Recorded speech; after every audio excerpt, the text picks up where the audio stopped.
കർത്താവിന് മഹത്വം. യോഹന്നാൻ 9-ാം അധ്യായം.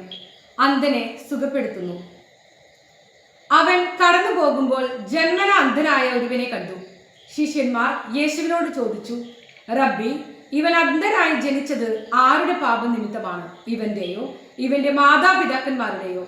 യേശു മറുപടി പറഞ്ഞു, ഇവന്റെയോ ഇവന്റെ മാതാപിതാക്കന്മാരുടെയോ പാപം നിമിത്തമല്ല, പ്രത്യുത ദൈവത്തിന്റെ പ്രവൃത്തികൾ ഇവനിൽ പ്രകടമാകേണ്ടതിനാണ്.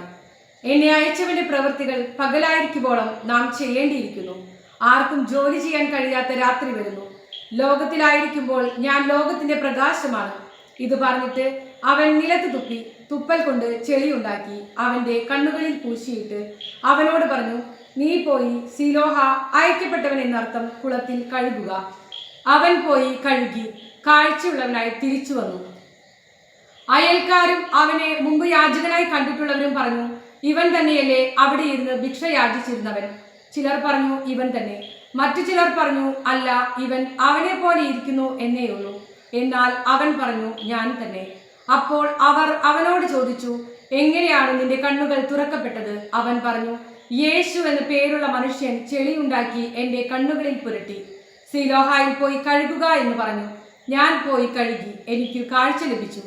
എന്നിട്ട് അവൻ എവിടെയെന്ന് അവർ ചോദിച്ചു. എനിക്കറിഞ്ഞുകൂടാ എന്ന് അവൻ മറുപടി പറഞ്ഞു. മുമ്പ് അന്ധനായിരുന്ന അവനെ അവർ ഫരിസേയരുടെ അടുത്ത് കൊണ്ടുചെന്നു. യേശു ചെളിയുണ്ടാക്കി അവന്റെ കണ്ണുകൾ തുറന്നത് ഒരു സാബത്ത് ദിവസമാണ്. വീണ്ടും ഫരിസേയർ അവനോട് എങ്ങനെ അവന് കാഴ്ച ലഭിച്ചു എന്ന് ചോദിച്ചു. അവൻ പറഞ്ഞു, അവൻ എൻ്റെ കണ്ണുകളിൽ ചെളി പുരട്ടി, ഞാൻ കഴുകി, ഞാൻ കാണുകയും ചെയ്യുന്നു. ഫരിസേയരിൽ ചിലർ പറഞ്ഞു, ഈ മനുഷ്യൻ ദൈവത്തിൽ നിന്നുള്ളവനല്ല, എന്തെന്നാൽ അവൻ സാബത്ത് ആചരിക്കുന്നില്ല. എന്നാൽ മറ്റുള്ളവർ പറഞ്ഞു, പാപിയായ ഒരു മനുഷ്യന് എങ്ങനെ ഇത്തരം അടയാളങ്ങൾ പ്രവർത്തിക്കാൻ കഴിയും? അങ്ങനെ അവരുടെ ഇടയിൽ ഭിന്നതയുണ്ടായി. അപ്പോൾ ആ അന്ധനോട് വീണ്ടും അവർ ചോദിച്ചു, അവൻ നിന്റെ കണ്ണുകൾ തുറന്നല്ലോ, അവനെ പറ്റി നീ എന്തു പറയുന്നു? അവൻ പറഞ്ഞു, അവൻ ഒരു പ്രവാചകനാണ്. അവൻ അന്ധനായിരുന്നെന്നും കാഴ്ച പ്രാപിച്ചെന്നും കാഴ്ച ലഭിച്ചവന്റെ മാതാപിതാക്കന്മാരെ വിളിച്ചു ചോദിക്കുവോളം യഹൂദർ വിശ്വസിച്ചില്ല. അവർ ചോദിച്ചു, അന്ധനായി ജനിച്ചു എന്ന് നിങ്ങൾ പറയുന്ന നിങ്ങളുടെ മകൻ ഇവനാണോ? ആണെങ്കിൽ എങ്ങനെയാണ് അവൻ ഇപ്പോൾ കാണുന്നത്? അവന്റെ മാതാപിതാക്കന്മാർ പറഞ്ഞു, അവൻ ഞങ്ങളുടെ മകനാണെന്നും അവൻ അന്ധനായി ജനിച്ചുവെന്നും ഞങ്ങൾക്കറിയാം. എന്നാൽ ഇപ്പോൾ അവൻ എങ്ങനെ കാണുന്നുവെന്നും അവന്റെ കണ്ണുകൾ ആര് തുറന്നുവെന്നും ഞങ്ങൾക്ക് അറിഞ്ഞുകൂടാ. അത് അവനോട് തന്നെ ചോദിക്കുവിൻ. അവന് പ്രായമായല്ലോ, തന്നെ കുറിച്ച് അവൻ തന്നെ പറയും. അവന്റെ മാതാപിതാക്കന്മാർ ഇങ്ങനെ പറഞ്ഞത് യഹൂദരെ ഭയന്നിട്ടാണ്. കാരണം യേശുവിനെ ക്രിസ്തു എന്ന് ആരെങ്കിലും പരസ്യമായി ഏറ്റുപറഞ്ഞാൽ അവനെ സിനഗോഗിൽ നിന്ന് പുറത്താക്കണമെന്ന് യഹൂദർ തീരുമാനിച്ചിരുന്നു. അതുകൊണ്ടാണ് അവന്റെ മാതാപിതാക്കന്മാർ അവന് പ്രായമായല്ലോ, അവനോട് തന്നെ ചോദിക്കുവിനെന്ന് പറഞ്ഞത്. അന്ധനായിരുന്ന അവനെ യഹൂദർ വീണ്ടും വിളിച്ച് അവനോട് പറഞ്ഞു, ദൈവത്തെ മഹത്വപ്പെടുത്തുക. ആ മനുഷ്യൻ പാപിയാണെന്ന് ഞങ്ങൾക്കറിയാം. അവൻ പറഞ്ഞു, അവൻ പാപിയാണോ എന്ന് എനിക്ക് അറിഞ്ഞുകൂടാ. എന്നാൽ ഒരു കാര്യം എനിക്കറിയാം, ഞാൻ അന്ധനായിരുന്നു, ഇപ്പോൾ ഞാൻ കാണുന്നു. അവർ ചോദിച്ചു, അവൻ നിനക്ക് വേണ്ടി എന്തു ചെയ്തു? എങ്ങനെയാണ് അവൻ നിന്റെ കണ്ണുകൾ തുറന്നത്?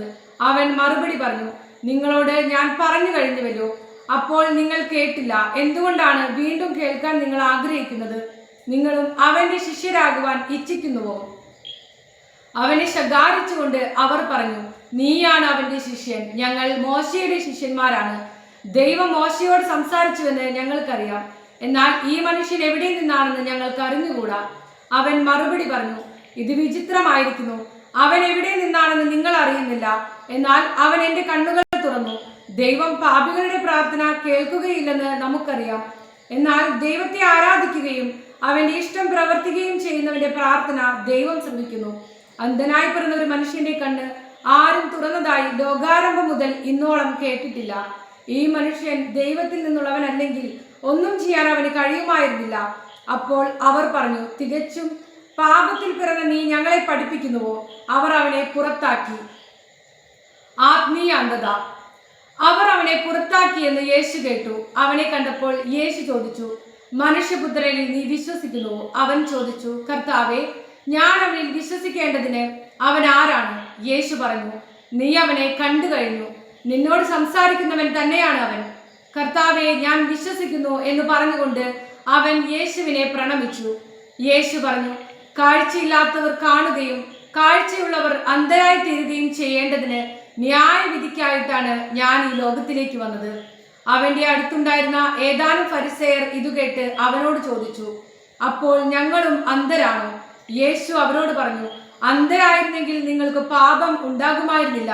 എന്നാൽ ഞങ്ങൾ കാണുന്നു എന്ന് നിങ്ങൾ പറയുന്നു, അതുകൊണ്ട് നിങ്ങളിൽ പാപം നിലനിൽക്കുന്നു. മാലാഖമാരടുത്ത് ഹല്ലേലൂയ.